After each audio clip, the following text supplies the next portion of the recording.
Okay, calling to order what is it, what time was the original agenda? 11:30. Oh, 11:30, sorry about that. Okay, so we're gonna hear we have questions just as a follow-up from our first info briefing regarding FAST. So what the questioning was about reducing the contract scope and increasing local capacity. So I don't know what your guys' update on that is. Okay. Because we had heard it from previous directors. We're not sure if that was actually ever accomplished, because now you're asking for that again. Okay. Good afternoon, Corey Higa, IT Officer for DOTAX. So yes, our focus has been on reducing our FTE count from our vendor FAST. Coming out of the modernization project fiscal year 20, we did have 9 FTE from FAST. Step on to current day, we are at 5 FTE on our FAST contract. So we have significantly reduced our costs from an FTE point of view. We have been focusing on training our staff internally to do some of the more routine work. What we've seen is as we train their staff, as they elevate in position, many of them have left after they've received that training. So what our effort now is to try and retain those higher level staff to do some of that more complex work, to keep and sustain what we want to do at DOTAX as far as development goes. So you train them and then they leave? Yeah, as they go up, as we max out, not max out, but we've seen in the last 2 years, a lot of the developers that have 8 to 10 years of experience, either go to the private sector or take exempt positions at ETS or other agencies. Right. So, we've been training, we've been taking on more and more of the routine work. As you've seen the reduction in the FAST staff. But we've had trouble retaining some of these developers that we've been working with. For the replacement for FAST, those are civil service or is it? Those are civil service, right? So the request this year is to trade 2 civil service positions for 1 exempt. So that you can increase the So we staff. can help retain some of these staff that are leaving after we train them. And you have the budgeted amount already. So it's a trade-off, right? So it's a no budget impact if we reduce the 2 civil service using that budget for the 1 exempt position. But those current salaries are not competitive, you're saying? That's why we're trading It's a 2 two- civil yeah. service for 1 exempt. So we It's a- combine the salaries to make a higher paying exempt position. One. Yeah, so the budget for the 2 positions is 63,096 each, and the budget request for the exempt is the combined 126,192. So what's the total plan though? Like where are we going with all this as far as how many exempt positions so that we can reduce? Yeah, so what we're trying to we've successfully reduced some of the FAST FTE, but the FAST FTE that are here provide us reliance and assurance that we can continue to do development and complex work. So we came out of the maintenance project, but we didn't stop improving the system. We didn't stop developing. We didn't stop modernizing. So there's still a lot of complex work that we are doing. Tax laws get passed So every where are we year. going with it as far as what's the ultimate number of FAST So employees versus state employees? We expect, as we look right now, our plan is maybe to get down to 4 FTE. In FAST. In FAST. Okay, and right? and what the state would be about? So currently we have 16 developer positions. And that's where you're gonna stop at. Or you So think- right now we're trading off the 2 for 1. Our No, I'm end just goal. talking about the end goal, yeah. At end goal, we're looking at probably 3 to 4 exempt positions. Okay, 3 to 4 exempt and how many civil service? The balance would be depending on it. So depending on funding, it would probably be around 6 to 8. Okay, 6 to 8 plus 3 to 4. Yes, And then you're gonna only have 4 FAST employees. correct. That's the long-term plan, right? And you guys have a timeline for that? So this first budget that we're requesting is kind of to work out the kinks of making sure that we can get the exempt position, get it approved. If we're successful in, converting the 2 civil service to exempt, we'll probably do 1 to 2 more in the next year. No, that's fine. So if you can just give us like Yeah, so how many years till you finally get this? right now, I think we project about 3 years. Okay, so if you can To just fully give us an staff a 3-year plan then, so we can really see how this is. Yeah, laid so it out. would be. Yeah, we can give you more detail, but high level would be about 1 this year, 2 next year, and then maybe 1 more the following year. And then the reduction from how many to 4? So we're at 5 currently. We're at 5 for this fiscal year, 5 at next fiscal year on a contract. And as we look forward, it may be due to, you know, the lead in budgeting, we'll probably do 5 again, and then probably the following year would be. So looking in at 4 years, the 4th year, you're gonna have 4. Five, Yeah, so five. in the next biennium, we would probably look for the first year to be 5 and the next year to be 4. If, you know, if we're able to staff up with the exempt position, right? So we have to be able to hire, train those exempt positions, making sure that they'll be able to take on the work that we need them to do. That's fine. And then do you have an analysis on the cost savings from that plan? So from a cost perspective, you know, we can do the analysis. The cost is not necessarily going to be a big savings from where we look now. It's going from 5 to 4. You know, the cost savings that we look for going from 9 down to 4 is where the biggest part, because No, that's fine. we invested a lot in training, but Yeah, now we're so you hurting a go little from the bit. beginning, Okay, yeah, we can do that. because you went from 16 to 4. Well, what's the current cost of these FTEs?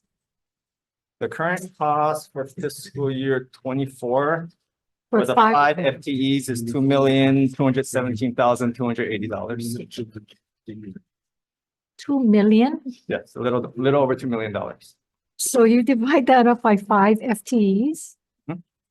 So they're making half a million. A little under $500,000. So, you know, we're not only paying FTE, we're paying for a body that can be there, that's trained in our tax system, that's trained in tax, that has experience. And if they leave, you know, the vendor is responsible for replacing that right away with someone that's experienced, right? So we don't have that gap in service. You know, it may take us 6 months to hire, another 3 months to train. You know, if we have that position ourselves, you know, we're paying a little extra for this assurance that A we'll little always have extra, that's a a body there to support. You know, we're supporting a critical system, and we want to make sure that we have the, you know, the right expertise in there to support keeping it up and working properly. And are they the ones training? I'm sorry, Mr. Chair. Can I Yeah, follow? Are they the ones that training the new people, or you Yeah, folks so are they training it? sit with us and our other developers, and we do a lot of peer training side by side. They also do design reviews, reviews of our younger developers' work. So if they all quit and you have to train somebody, you folks can train them? If all the vendor quits, or all If of our the internal. FTEs, 5 FTEs leave, you folks can train them? So Train new people without We- them? we can train them to a certain degree. You know, the tax system, the software is always changing, right? And so there's always new features, functionalities coming out. And so if the vendor leaves, then our knowledge of the system is going to stop at a point, right? And, you know, those new systems come up, we're going to have to learn on our own, right? And so So we how can many, train it, it won't be as effective as what the vendor does. so how many vendors are there actually that can do this job? How many Vendors from FAST or from outside of FAST? or whatever. Well, what is the competition?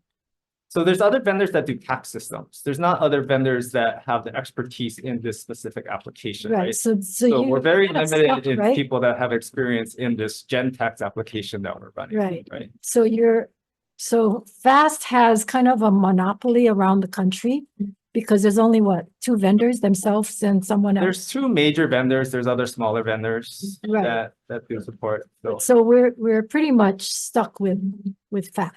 They make the system such that if you change, it's gonna cost quite a bit, right? yeah, that's true of a lot of IT systems, but yes. So can you also tell us how do we compare against other states of what we're paying for the system? Yeah, so, you know, I've spoken with a bunch of other states, and we are by far on the low side of how much FTE we have to support. Well, that's not what I asked. The cost for the system and what we pay to maintain it. We can, And- yeah, it's not always apples to apples, because every, you know, every state has different types of taxes. Like some states Right. don't have income taxes, some states support more than just taxes, as a lot of them are revenue agencies. So it's not an apples to apples comparison. Okay, so what is the remaining life of Gentex?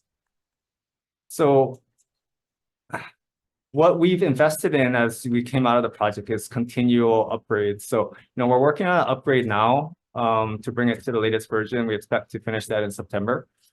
So as we look at the lifespan, coming out of what we'll have in September is basically a brand new system. It's going to be the latest and greatest version of the application. So we've continued to invest in that. So we look, as long as we continue to do support, we expect to have a long lifetime. We don't have a set date, like it's going to be 5 years or 10 years, but we are continually modernizing, right? We're continually upgrading. So we're not looking at a system that's 8 years old now. We're looking at a system that's just been refreshed. So what has been our entire investment for this project over the years?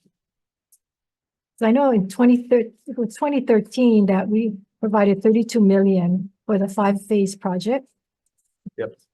And we finished all the phases. So our entire committed investment, as we look at the contract that we completed last year, is about 86 million, a little over 86 million. But keep in mind that investment is not only to do the implementation, but it's also to operate the application, right? But that's So- just last year. What is the overall? That No, was 86 million is from the inception, from 2015, from 2013? from 2015. What about 2013, where we provided 32 million? Yeah, I have the contract in front of me. What I see in our initial 2015 is about a $30 million investment. Is a $30 million investment in 2015. I don't have anything prior to that. Yeah, the original contract, so for fiscal year 2016. So we didn't do anything prior to that? I'm sure we did. I remember That fast. may have been outside of this contract. I'm looking Yeah, at it, yeah, so I'm not- Yeah, I think Yeah. he wants to know all contracts. Yeah, what did it cost us? Because we've been doing fast forever. The total amount is Marie- 86 million. No, for the existing contract. Oh, Right. existing. Yeah, we would have to, I don't have any contracts prior to that. Yeah. Um, Because on your Current contract. contracts table, it says what you're saying, July 15, 2015, yes, and the max value is 86 million. yes. But what she's asking is how much have we spent with FAST in its entirety, not just this Yeah. contract? What So have I don't know been if the you guys state's can go back with investment? other contracts that we have with FAST. Yeah. So Was there anything outside of this? everything since 2015 has been rolled into this one No, contract. no, what about But- before? But She's before, I'm asking. not sure, like, we'd have to go research. Yeah, if you guys can look, Yeah, because Maria Zelinsky, I mean, this is back in 2013, where the legislature put in 32 million. And I remember me having problems with this, because I was up in the room when we talked about this. I said, I have concerns because we had FAST even before that. Yeah. And it wasn't working. I had my doubts. if you can just take a look. Yeah, we'll go we can back, go look. because it's probably previous contracts that are outside of this amount. Sure, yeah, we can take a look. Because there is a history of it. So do we go out for bid every time you add on a new module or everything, or we just keep going with FAST? I mean, we keep, So the contract that we had was a 5-year implementation project with an extension for up to 5 years for the post-warranty maintenance. So we don't go out to bid for any additional work that falls under the post-warranty maintenance contract. and so how many modules have been added? So the initial implementation was for 5 modules, I believe, so a 5-phase implementation. Once we got out of that in the 2020 on, it's post-warranty maintenance, so mainly focusing on upgrades, implementing new features and functionalities, meeting other user requests to make the system better. And that's all included in the $2 million. So the $2 million is just professional services, and the professional services operate under the department's discretion. So whatever, projects that we have, including legislative changes, version upgrades, any of those, that's the $2 million. Outside of that, we do pay for them to operate our data centers, a primary and secondary data center. How much is that? The data center is a little under 2 million, 1.9. But that's included in the $86 million contract, or is Yes, that in above? yes. Oh, Yes. So there are, the maintenance and operations, the licensing, data center. We did add some identity verification, fraud protection services under that contract as well. And what's the next upgrade? So we're currently in an upgrade to bring it to the latest version. That is a big project for us because we had to re-baseline our code. Microsoft deprecated the version of the code that we're using, so we are working on to put in the new code, upgrade the code, as well as put in the new features and functionalities that come with the new version. No, she asked when. So we're currently in the implementation that's slated to roll out in September. And is this part of the $60 million contract, $86 million Yes, it is. contract? And the upgrade to the Microsoft programming, the language, is that finished? No, that's part of the project, That's which is part built of into the the project. project. That's gonna start in September and last to when? No, started. Well, it started about last September, it'll finish it's in good. this September 2024. Okay, so the 1 year.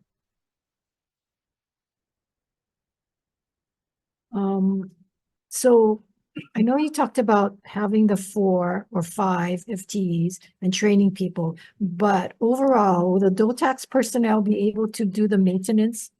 The ongoing maintenance? Yeah, so the Without- routine tasks that we have, most, our personnel is able to do that.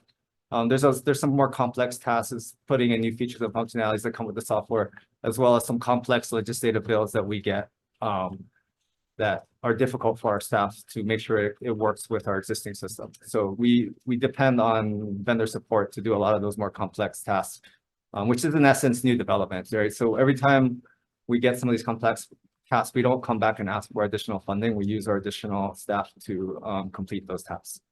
And in DOTAX personnel, are we able to do the upgrades in the future? It depends. Every upgrade is different. We are training our staff, they are participating in the upgrade. They probably won't be able to do it independently. They'll be on the project team to do the work, but we probably need, experienced staff to help lead some of these upgrades for us. So what tells us to go into an upgrade? I mean, every time we upgrade, every time you add a module, it costs us a lot of money, right? Yeah. So all the customization, which is why when we first talked about the computer system, that we should buy off the shelf kinds of things. And I know for tax, you get a little bit more specialized, but every time you do a specialty, and again, I'm not an IT person, I have to learn this as I go along the way, but every time you do that, it costs us. And then to maintain it or get the parts, everything like that. Yeah. I mean, that's where the vendor gets us, right? Yeah, so I can make an analogy to like buying a car, right? So you can buy a car and have it last for 10 years. The car will still run, but every year the manufacturer is coming out with new features, functionality that makes your car perform better, gives you new safety features, all of these other things, right? And so we evaluate the features that come out and make sure, do we want to be stuck 10 years or do we want to put in these new features? It costs us money, but doing these incremental upgrades is much cheaper than doing this one big implementation to try to upgrade a 10-year-old car into the latest version. So, we try to keep up. There's new security features that come in that we need to comply with, as well as new functionality that users are requesting that make their lives easier. And so we try to evaluate the cost to do it with the improvements that we get to make sure it provides value for what we do. But at some point, you got to replace the 10-year-old car, right? Right. Right. No matter how much money we put into it. Right, so that's why we can, our current pace is about every 3 years, we do an upgrade, a major version upgrade. We do minor version upgrades twice a year. So we are constantly working to keep it, modern, upgraded. How often does the system have a glitch or breakdown? So that's a complicated question. So taxes are really complicated, and what we try to do is address as many situations as we can. But every so often we have a situation, a taxpayer that does something that we don't expect. The system may not react properly. But there are time to time it does break down. From our data center, we have a service level agreement for 99.8% uptime. So that's our service level agreement. I think we've experienced pretty good uptime from what we've seen so far. We haven't had too many major outages. Can you provide the committee at some point for the last, 2 years, what has been the outages and breakdowns? Okay. Yeah, thank you. Outages meaning system being down? Yeah, system being down or crashes. Okay. Any other questions? What happens after 2025? You start with a new contract, or what is your process? It says from to contracting. Yeah, we'll have to enter into a new contract So- to support the system after 2025. So you're adding on staff right now to upload some stuff from the past. What is the plan going forward, say in 2026? Is it a 5-year contract? What is the plan? Yeah, so right now we reevaluate the amount of FTEs that we have every year, right? So we anticipate from our plan to be 4 to 5 FTE as we enter into the next contract. We reevaluate every year based on needs and the workload that's coming, based on what tax legislation passed and things like that, what upgrades that we have to do. So it could change from year to year, depending on what work is there, but we anticipate it to be about 4 to 5 as we go into the next contract from an FTE point of view. So from your experience for the last 4 years going on to the next contract period, what has your staff learned or, being able to have a capacity to do that you can plan forward of what we can offload more so that we can grow our own? And that's why I guess you're asking for some positions and working with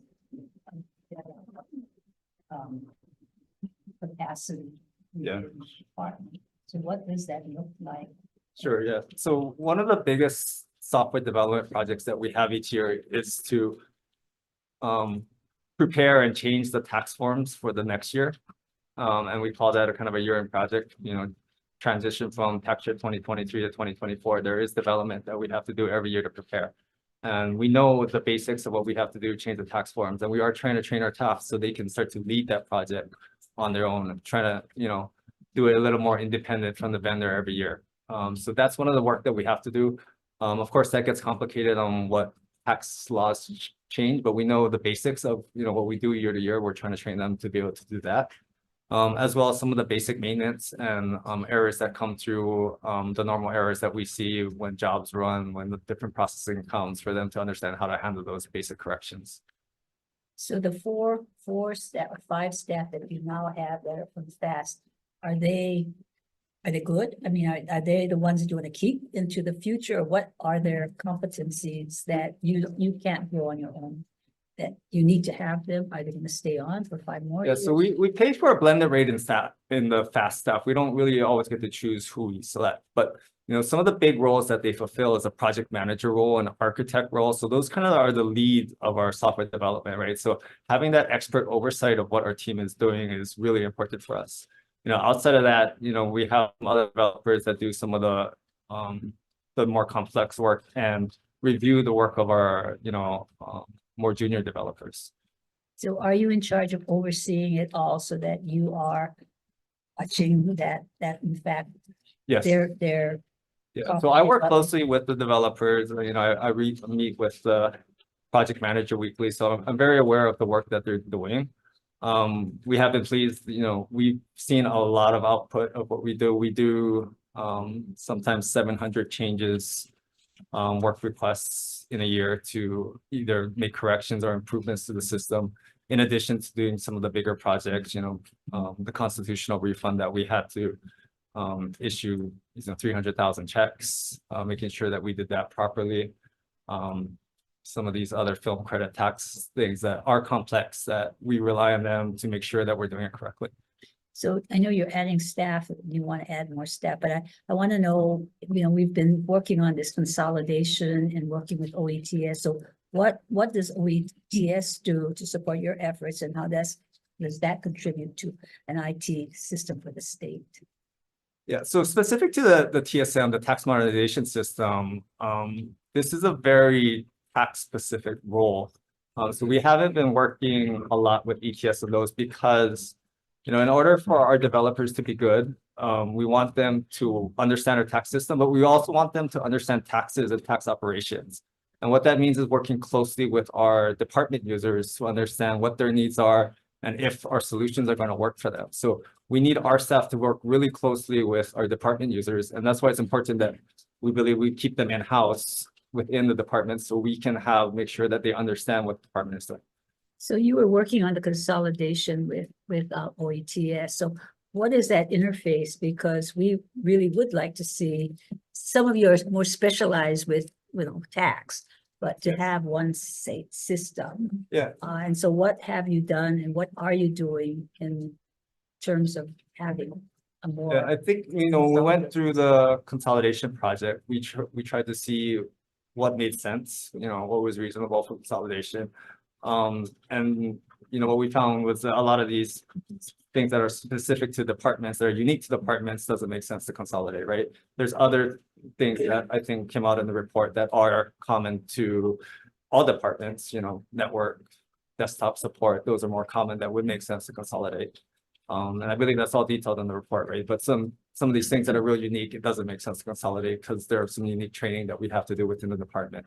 So, in terms of your staffing and you're asking for exempt positions, again, that came out of the consolidation working group of needing to have competent staff in IT and have them be, we can recruit good and retain good people, right? So what is that in terms of what OETS is doing in supporting that in terms of so that we don't have a whipsaw effect among departments, but that there is consistency and we are raising the level for all departments so that we can have that kind of expertise. Well, if you don't address that, then it's just going to, what you said earlier, they just go back and forth. So he has to raise the salary, then they go back to you raise the salary, then he goes back. So we gotta come up with some plan. So Yes, I Yes. think we'll have to address that to make sure that we're consistent across different departments in position levels. The work is different. as you ask we for the do. positions, you're asking for positions, exempt positions, are they consistent with across the board, at least in terms of the kinds of IT expertise you need? And that, we're not fighting departments getting the staff that we need that are really difficult to find. Yeah, And understood, even yeah. if you have the same salary, their telework policy might attract them over to the CIO, and then so you end up losing everybody because everyone's teleworking in his division. So Doug Murdoch, I'm state CIO. The tax department actually has more developers than ETS. So we have a very small development shop at this point in time. So something we could do is grow a more junior level development shop that would be like a little software factory that could feed the other departments, but we don't have that now, and it's something we're trying to rebuild. So it's a program we'd like to be able to initiate. How large is your staff now to do that? Our development staff only has about 12 people on it. And how many staff do you have? So we have 16 positions, currently about 8 filled, right? So he's Eight. plus two, he's gonna add eventually. You're gonna add 5 more on top of the 8 that's vacant.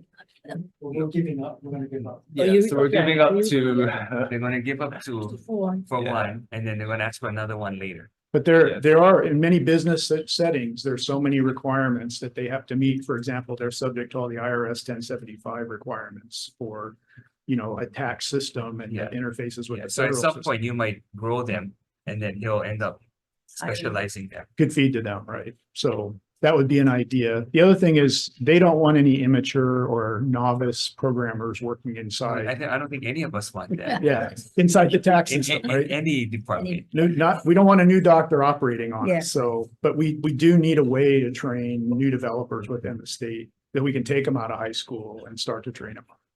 I think you had mentioned, Corey, at one point that, if you get the vendor to train you, you're very specialized to that vendor's software, whatever. And you really want to have a broader training so that you're a computer. Oh, yes and no, specialist. right? Because if they get too broad, he loses them. Well, that's true too, but again, how do they know enough so that then they specialize in your area, they're growing in your area, but they have the full range? Is that something you're talking about, is, training them up to then go into specialized departments like tax? Yes, and I think something, right now, my developers tend to be old school developers. They're doing COBOL and other older languages. So we're going to have to transition that into the new languages that the kids coming out of high school and college know, which is in COBOL. So, we have a transition to go through, and we've been slowly doing that at ETS as much as we can. And, but they're following a great strategy because they're keeping their system evergreen so that they don't have to buy another 60 or $70 million new development system. They're spending a few million every year. And they've got the most latest system that's available on the market. So evergreen is a great strategy. We try and do it for every system. Once we invest in it, we try and just keep it up to date. You're saying stay with that system, but you keep on upgrading it. with the Right. Same. So it's still a fast system, but it's kind of not because the fast system from 2015 is really different than the fast system in 2023. In fact, they're now putting in a completely different code base.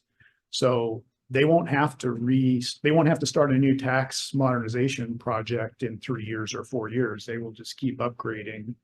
So in that way, being locked into the vendor is okay because we're saving ourselves a huge new development that we normally would do every 5 or 10 years. So then the next 5 years, the amount of the contract wouldn't be 80 million. It'll be like half of that because we're only evergreening. Yeah, Not so, a new- whole this new year, contract. yeah, that's correct. So fiscal year 24, we have the big upgrade project. Our budget's a little over 10 million. Fiscal year 25, our budget's a little over 6 million, right?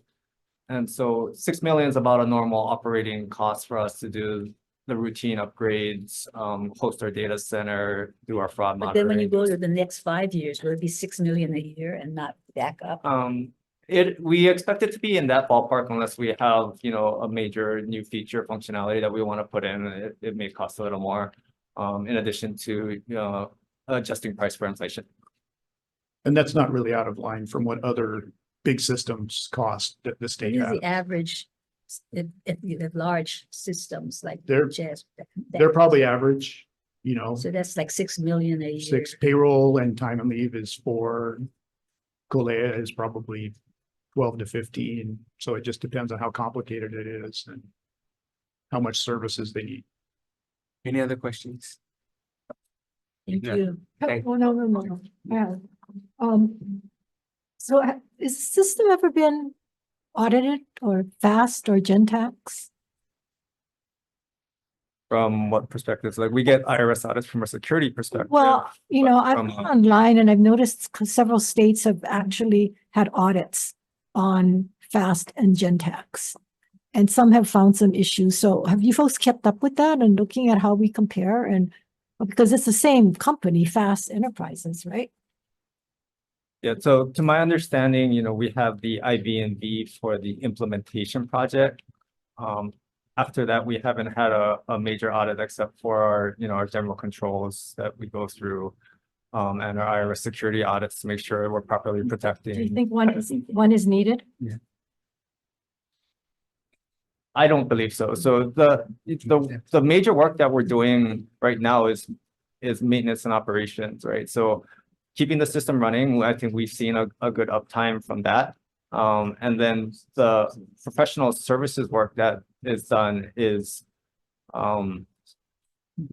monitored by myself as well as some of our VAs and our department. We understand what changes that are being made to the system, right? Okay, I just request that you folks go on and check with what's going on in other states as regard to FAST and the Gentax stuff. You can Sure. do that. Mr. Chair, can I go on a different subject now that I have the tax director here? Yeah, well, let me just ask a Okay. follow-up. So what do you think the new salary ranges are gonna be for the exempt positions in the long run? It's just gonna be double the two civil serving. I don't have it in front of me. Yeah. Ballpark, what we want, two types of exempt position. One is a senior software developer and one would be a senior software developer supervisor to kind of lead the exempt positions. Ballpark would probably be 100 to 150,000. When I look at With the benefits, plus benefits, Yeah. yeah. because the benefits are what, 40, at least 40% That's of the 40%, salary. yeah. When we look at market rate, I looked it up at Robert Half yesterday.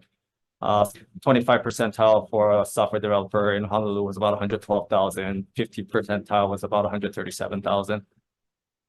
So somewhere to be competitive, we're gonna be somewhere in that range. Yeah. We believe, Yeah, or a little bit above, Yeah, we wanna because then, get them. hopefully, yeah. Based on qualifications, yes. We see people moving a lot, and one of the reasons is because there's a price you can hire them at, and then there's a price you can keep them at. You know, there might be a $20,000 gap in what they can get after 2 years, you know, when they've got them more experience. So that's something else that it's hard for our state salary schedules to keep up with that kind of improvement. But if they have an exempt position, they have a little more freedom to match market prices. How are you doing that salary up level so that you can retain them? I mean, there's got to be some standard as well, not just say how much you want so that I can keep you. I mean, you know, there should be some Right. consistency. Well, sometimes they actually have an offer and they show us, but Corey just showed the Robert Half study of market rate for different kinds of. What's the highest paid developer we have now in the state? So I don't have an exempt position, so from a, civil service, a band C, the top salary range, which people can hardly get, is 105,000. Okay, but you're saying the exempt ones would exceed that. Yes, so the plan for the exempt positions is to be beyond the salary and complexity of work that the civil service Okay, does, so you right? can keep them. Yes, So that's probably gonna be more in lines of the 150. Yes. yes. I think that's right. Yours are higher because you're centralized, or does it? Ours, well, we have a small software development shop that's doing more legacy software, so I can't say that our salary schedule is much higher. They're all civil service, so they're in that range. Okay. That's an area where we don't have exempt people, Well, because if not, they're leaving. right? Okay, speaking of training, Director, your taxpayer services branch, do they have training? Do you have training for them? Our taxpayer services branch, if we have training, Mhm. I'm sure there's onboard training. You are? Being specific. Well, I've received a complaint that there's no training, that these employees are not getting any training. I think sometimes we've had employees that come from, for example, the IRS. They have more formalized classroom type training for employees. We don't Not the- offer that right now. We don't have, So you don't train these but they these have. taxpayer on-job training. services are the ones that go face to face, right? With the public, and they answer all these questions. So it's a tough job, correct? Absolutely. And they don't receive any training. They do have training. They're mentored, or, someone shadows them. They have supervisors. So there is training. It just depends on your definition of training. I think Well, is there any official training? There used to be, my understanding, but there's not anymore. not classroom style training right now is my understanding. Okay, well, this individual said, when I started, I was not given any training by my immediate supervisor, even though I continually requested training. I was told by my supervisor to take home materials and study on my own, since that's what she did when she was hired. And then they met with the administrator and was basically given them the same response. There is no training program. Do you know what position this person is talking The about? taxpayer services branch. So but within taxpayer services, there are different positions. I'm just wondering, I don't know. Then I checked with somebody else in tax who used to be with tax, and they said this is correct, that there is no training program. And I find that Yeah. crazy that there is no definitely training look into program. it, yeah. Yeah, you need to look into it.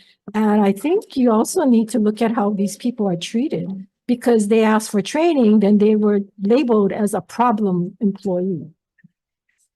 So I find it difficult when, people are crying out for training. And this person is no longer there, but they write because they don't want this happening to others, and they see that this practice is continuing on in the department. So I think that you as a director need to do something to make sure that, that the employees, that's why the person left. So you cannot retain people if you're not going to give them adequate training or treat them, with respect so that they stay on, right? Sure. Okay, and the last thing I want to bring up is I brought a item about a tax issue with you, which you're familiar with. I haven't gotten any update. Is there an update that you can provide me after this? We can talk offline. Okay, I'm not able to share taxpayer information. I understand. I'm not asking. I just want to know where it is, because, certainly I think these could have been taxes that are not being paid.